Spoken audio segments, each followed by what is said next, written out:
The way she said it still rings in my head. I just asked him to put sunscreen on my back. If you're jealous, go home. She threw those words out loud enough for half the beach to hear, then actually laughed, flipping her hair like she was the star of some romantic commercial. And me? I was standing barely 3 feet away, invisible. She leaned into the tour guide, this tall, fit guy named Leo, giggling like a teenager, while the rest of the group shifted in that awkward silence people make when they know something was wrong but nobody wants to be the first to say it. I didn't yell. I didn't roll my eyes. I didn't demand respect. All I said was, all right. Just that. One calm word. No shaking voice, no dramatic sigh. I grabbed my towel, brushed off the sand, and walked away. She expected me to snap, to fight, to give her a big public scene she could laugh about later. But I didn't give her entertainment. I gave her quiet. Back in the hotel room, everything felt strangely peaceful. The air conditioner humming, the faint smell of coconut sunscreen on my skin, the soft thump of my suitcase hitting the bed. I started packing, methodically, like a man who finally stopped trying to fix something that had been broken for a long time. Shirts folded. Chargers wrapped. Passport in the front pocket. No shaking hands. No second thoughts. Then I booked a flight home. First one out. No goodbye note. No angry text. I just left. She always assumed I was bluffing, because I'd forgiven her little jokes before. The flirting. The just friendly excuses. The late night messages to guys she suddenly called old friends. She never respected the relationship, she just assumed I'd stay no matter how hard she pushed. That night, she learned something different. By the time my plane touched down the next morning and I switched my phone on, it practically exploded with notifications. Calls, texts, notifications, one after another. Her name, Mira. We'd been together almost 2 years. And from day one, she was the type of person who walked into every room like the world was waiting for her entrance. Loud laugh. Handsy when she talked. Compliments flowing too easily. She loved the spotlight. And for a while, I loved that confidence. But confidence isn't the same as loyalty. And I'm just friendly doesn't mean innocent when someone keeps crossing lines they pretend not to see. I used to ignore it. Maybe because I didn't want to babysit my own relationship. Maybe because I thought if someone wanted to betray you, nothing you said would stop them anyway. So I watched. I listened. I learned. And Mira? She needed attention the way plants need sun. Every glance from a stranger fed her ego. And on that beach trip, she didn't even hide it. Day one was fine. Swimming, music, selfies. Her friends were exactly what you'd expect, living for Instagram stories and group shots. I stayed quiet, letting them have their fun. But day two? She came out like she was performing on a runway, new bikini, sunglasses, slow confident walk like the whole resort was her stage. Every guy that glanced her way, she smiled a little harder. Every compliment, she stood taller. It wasn't confidence anymore. It was an addiction. Then Leo, the guide, showed up. Kind, polite guy, doing his job. But she turned him into a prop. Laughing too hard at his jokes. Touching his arm. Complimenting his tattoos. And then, in front of me, she just turned around, pointed at her back, and called for him to put sunscreen on her. She didn't even look at me. The man she was supposedly on vacation with. That wasn't about sunscreen. It was about power. When she glanced over her shoulder and saw me sitting there, she smirked, like she was waiting for me to fall apart so she could feel superior. What? Don't tell me you're jealous again, she said, loud enough for everyone nearby to hear. And then the line that ended everything. I just asked him to put sunscreen on my back. If you're jealous, go home. The beach got quiet. People stared at us, waiting for me to shout, or argue, or storm off. But I didn't give her a show. I just said, okay. Her smile slipped. Just for a second. Then she slapped on a fake laugh. Oh come on, don't be dramatic.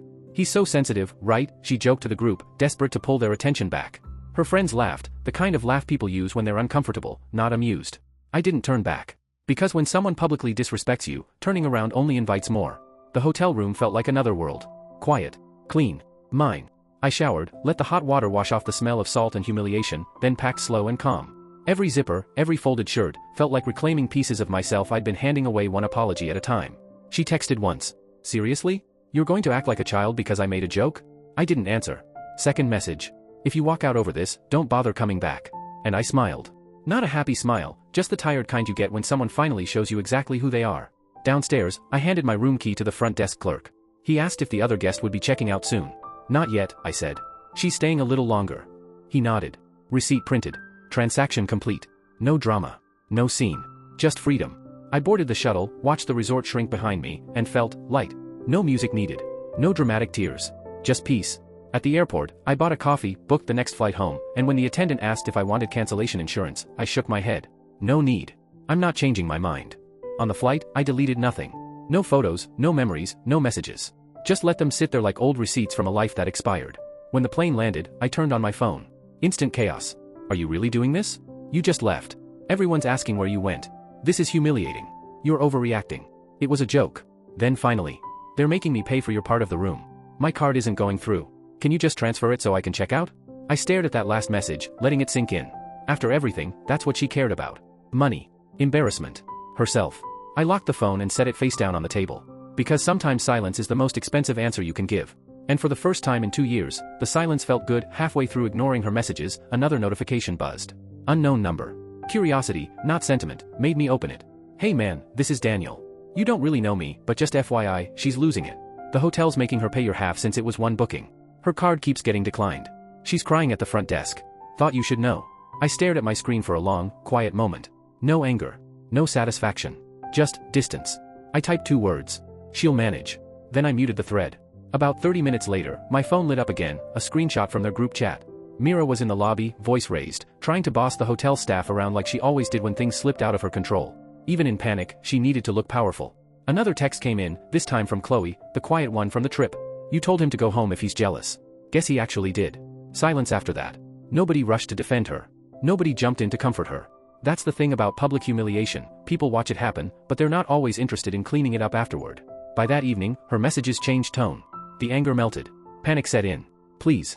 I'm sorry. Can we talk? You embarrassed me by leaving like that. They're making me look stupid. The hotel won't let me check out. Can you just transfer the money? I didn't respond. I just scrolled slowly, watching every sentence twist from arrogance, to entitlement, to desperation. It was never about the bill. It was about control. And for once, she had none. That night, another message from Daniel. She's asking everyone here to lend her money. No one's doing it. Think she assumed you'd pay online or something. She's telling people you abandoned her. I wrote one final reply. She told me to go home. He never answered after that. A few hours later, she posted some dramatic Instagram story, a sunset on the beach with a caption. When you love someone insecure, they'll always run from you. But the internet has receipts. Her own friends commented. Strong women don't humiliate their boyfriends in public. He didn't run. You pushed him. She deleted the post in less than 10 minutes. Too late. Screenshots were already circulating. For the first time in 2 years, I didn't feel like I needed to defend myself. I didn't have to explain. People saw exactly what happened. You can fake affection for social media. You can't fake respect. By the second night, she tried a new tactic. Her messages slowed down. I'm sorry. I didn't mean it. It was just a joke. Can we fix this? I hate that you can just leave and not care. That last one made me pause. Because she was wrong. It wasn't that I didn't care. It's that I stopped trying to care for someone who never cared back. The next morning, Daniel texted one last time. Hotel finally got paid. She called her mom to wire money. Whole thing was awkward lol. I didn't answer. Didn't need to. I silenced the notifications and went for a walk. The world felt clearer somehow, like breathing fresh air after being underwater too long. Sometimes you don't have to destroy someone's ego. You just stop feeding it. Reality does the rest. A week went by before she tried again. Different number. Same persistence. I let it ring twice, then answered. For a moment, nothing but shaky breathing. You really left me there, Adam, she finally said. I had to call my mom for money. Do you know how humiliating that was? Her voice wasn't loud anymore. It was small. Fragile. You didn't even check if I was okay, she whispered. After everything we've been through, that's how you treat me? Over one stupid comment? I kept my voice calm, steady. No, Mira. Not over one comment. Over every time you made a joke out of disrespect. Every time you made me feel like I didn't exist. That line on the beach was just the last straw. I was joking, she tried. You weren't, I cut in gently. And even if you were, it still showed me exactly where I stood. Silence. I could hear her breathing, uneven and angry. Then she said, almost like an accusation. You didn't even fight for me. I actually let out a quiet laugh, not cruel, just tired. You told me to go home, Mira. I just listened. More silence. Then, with a hint of bitterness. You've changed. No, I said softly. I just stopped confusing your chaos for passion. She hung up. No screaming. No insults. Just a click and a final ending. That was the last time we spoke. I didn't block her. I didn't delete anything. She simply stopped trying. And honestly, that silence felt better than closure. Weeks passed. And life moved. Not dramatically, just peacefully. I met someone new. Claire. Marketing job, calm voice, kind smile, zero theatrics. We met at a client dinner. We talked about books, travel, and how rare it is to feel calm around someone. She didn't flirt for attention. She didn't perform for the room. She listened. It felt easy. Comfortable. Real. I didn't tell her about Mira. She didn't need to know that chapter. What mattered was how safe it felt just being myself. Sometimes peace feels unfamiliar, almost like boredom, until you realize it's actually healing.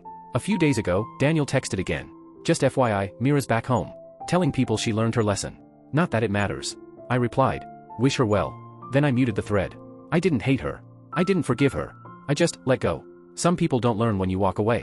They only learn when the bill shows up, literally and emotionally. And I'm glad I left before peace felt like a stranger. Now, every morning feels quieter. Not empty. Just calm.